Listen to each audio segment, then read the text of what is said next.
ভোরের আলো এখনো পুরোপুরি ফুটেনি, কিন্তু শহীদ মিনারের সিঁড়ি ইতিমধ্যেই ভরে উঠেছে ফুলে।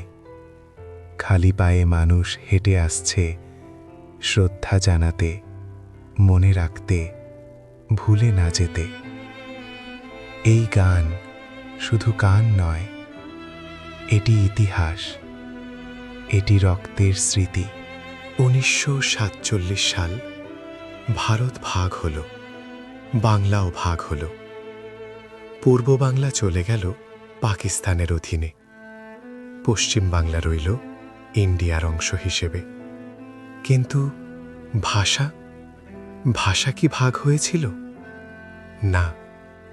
ঢাকার মা যেমন সন্তানের সাথে বাংলায় কথা বলেছে, কলকাতার মাও তেমনি। একই লালাবাই, একই কবিতা, একই রবীন্দ্রসঙ্গীত। 1948 সালে ঢাকায় এসে মোহাম্মদ আলী জিন্নাহ ঘোষণা করলেন, উর্দুই হবে পাকিস্তানের একমাত্র রাষ্ট্রভাষা। এই ঘোষণায় ক্ষোভে ফেটে পড়ে পূর্ব বাংলার ছাত্র সমাজ। বিশেষ করে ইউনিভার্সিটি অফ ঢাকা হয়ে ওঠে আন্দোলনের কেন্দ্র। ছাত্র: আমাদের ভাষা কেন অস্বীকার করা হবে? আরেকজন: রাষ্ট্রভাষা বাংলা চাই। এই স্লোগান তখন শুধু শব্দ ছিল না, এটি ছিল আত্মপরিচয়ের দাবি। ঢাকার এই খবর পৌঁছে যায় কলকাতায়। কলেজ স্ট্রিটের বইয়ের দোকানে আলোচনা, ঢাকায় কি ঘটেছে। পশ্চিমবঙ্গের ছাত্র, কবি, সাহিত্যিক ভাষা শহীদদের প্রতি সংহতি জানায়। আজও কলকাতার শহীদ মিনারে ফুল দেওয়া হয়, একই গান বাজে, আমার ভাইয়ের রক্তে রাঙানো। 21 ফেব্রুয়ারি 1952 সরকার জারি করল ছোট্ট 4 ধারা, কিন্তু ছাত্ররা থামেনি।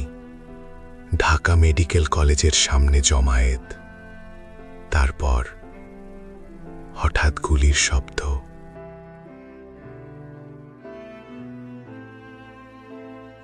রক্তে ভিজে গেল রাজপথ।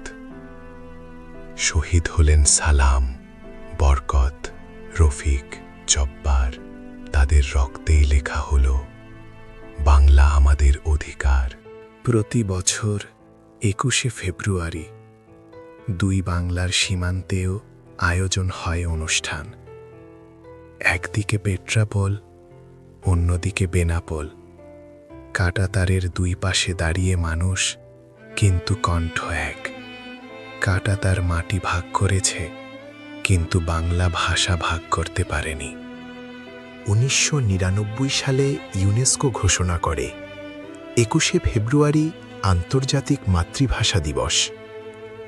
পদ্মা আর গঙ্গা, 2 নদী, 1 সাগর। ঢাকা আর কলকাতা, 2 শহর, 1 ভাষা। আমার ভাইয়ের রক্তে রাঙানো 21শে ফেব্রুয়ারি আমি কি ভুলিতে পারি?